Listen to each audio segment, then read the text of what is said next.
Hello, I'm Johan Andersson. I'm the game director for... What is the game? Hello, I'm Johan Andersson. I'm the game director for Europa Universalis 5.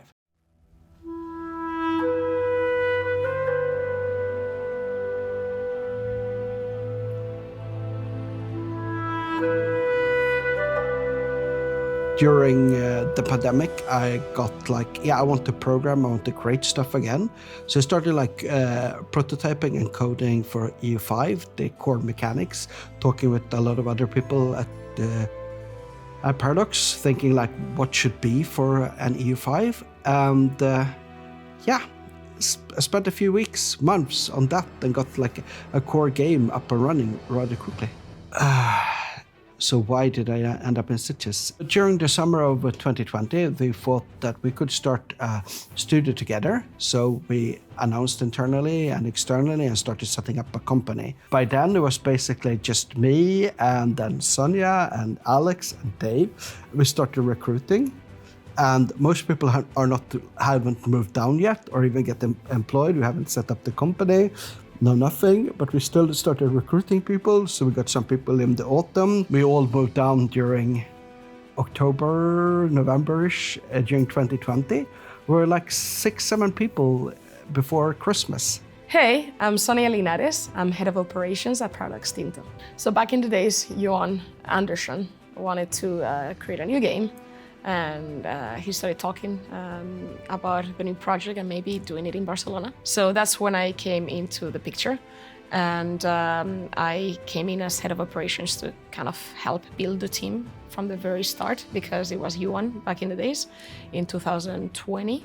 And basically what I did was helping up build the team. We did get a few core people from Paradox Interactive Stockholm, including myself. And from there we built up and ramped up. And we were talking about where should we have the office? Should we have an office in Barcelona proper? And then I realized the game industry is pretty big in Barcelona. Everyone's sitting in Barcelona. Why should we be in Barcelona? A few of us live here down in Sitges. This is where we want to build the studio. Be living in a small town, walking everywhere, and a different type of life. So we started looking at office places. And before the end of 2020, we had a nice little building we got the contract for. And since then, we grew a company out of that. 5-6 employees and a building. It's really fun because if you ask Johan who found the office, he would say it was him, but that's not true. I was going crazy, looking for places, and suddenly I found this office, and I said, this is gonna be the one. This meets all the requirements. I'm gonna send it to you, and it's Johan, I found the office. This has to happen, and it was oh yeah, I saw it. It's well, you saw it and you didn't tell me anything, so that doesn't count. Even if you see it, you didn't say anything. So I do think, and I take pride that it was me, the one that found the office. But it was fun, because when we arrived, the office was just a house that was rented to a family of, I don't know how many people, but 4 probably. And it was not taken care of. And Johan and I just suddenly had this vision that this is the place, right? Our office is not your usual game development office situated in this cool environment where everyone's sitting at big desks and it's a proper office.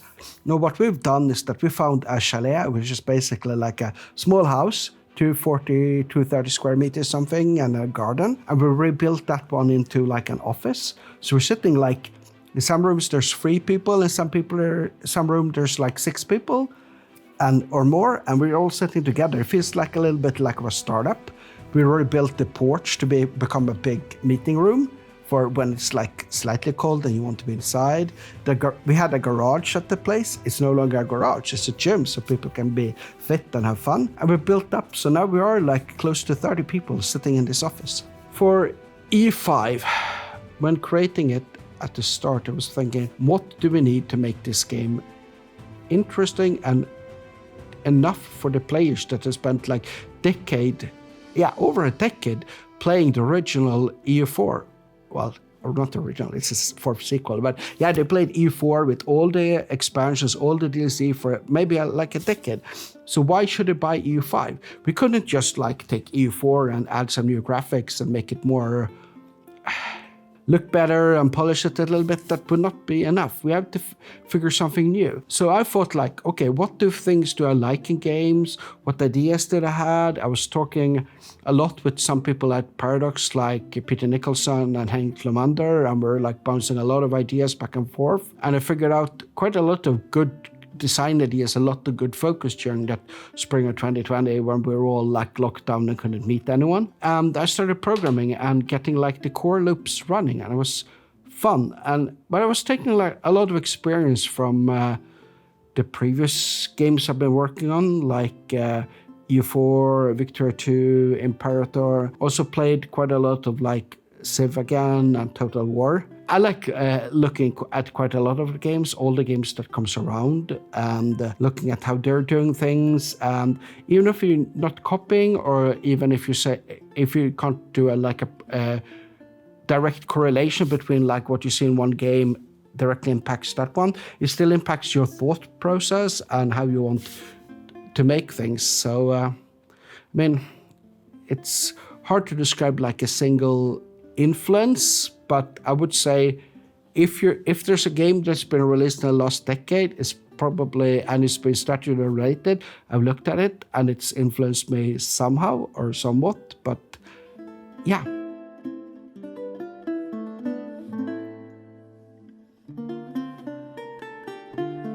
One of these cool things we changed immediately while listening to the feedback live while replying to the Tinto Talks was during the institutions Tinto Talks. People were like, I want more random, or I want more historical. And we had this dynamic spawning of the institutions, which was the game mechanic we wanted. But we have like one minority that wanted we wanted to be super historical. One other was like, no, we wanted to completely random. I want the professional armies to spawn in Africa. So what we did was very simple. We created a game rule that allowed people to put what type of mechanic do they want in the game. That's just one simple example of what we can do when you listen to the community. Johan, I think, is one of the few people that can do a game from start to finish by himself. Like he can do anything. Like he can do the music, he can do the art, the programming, everything, the game design, right?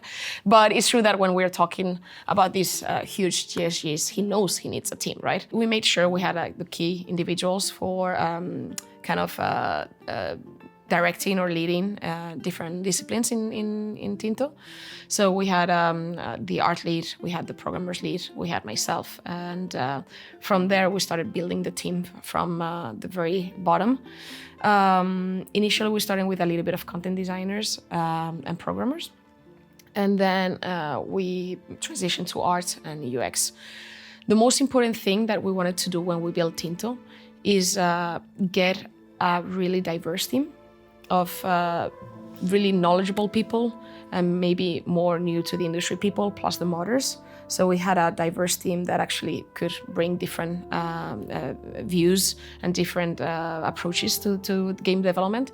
But also we wanted to make sure that we could teach everyone and put them on the same level. And that's why also we wanted to do and extend all the EU4 services, like services and DLCs, because by doing so, and we were as well making sure that the team got knowledge, and we were ready as well to deliver Caesar at some point. I've been running Paradox Studios for almost 25 years.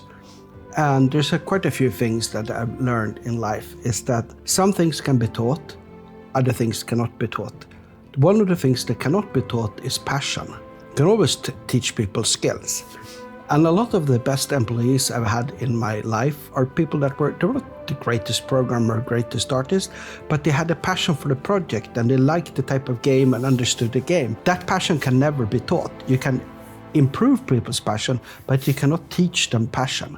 So when we were building Tinto, I was looking quite a lot at people need to have passion, ideally for the type of game we're working on. But if they don't have passion for the game, they need to have passion for what they're supposed to work on at the game. So quite a lot of the people at Tinto has multiple thousands of hours in playing EU4. And for me, that was super important. Most of my content designers, they have like more hours in EU4 than I have. The QA, like 5,000 minimum. They keep joking about like, yeah, the first 1,000 hours is just a tutorial. Passion for the game is the most important aspect. Some of the people who did not start as hardcore fans of EU franchise, after working a while, the culture has made them into, I like this game, I'm working for this game, I have a passion for it, I want to do it. And my aspect of what I'm working on the game, I want that to be as good as well, but I also want the game to be good because now I'm playing it at work. The team, I mean, if you think about the team we have, a lot of them are modders or big fans. So we're talking that maybe some people have 2,000 hours of gameplay easily on EU4, or even way more. I would say that some have like almost 7,000. So that's a lot of years playing EU4, right? So when they heard that they could work on Europa Universalis 5, I mean, it's a dream come true for them. Okay. Can we talk about rugby, my team, and how we won this weekend? Yay, good job. I think that's right now. Yeah, really good.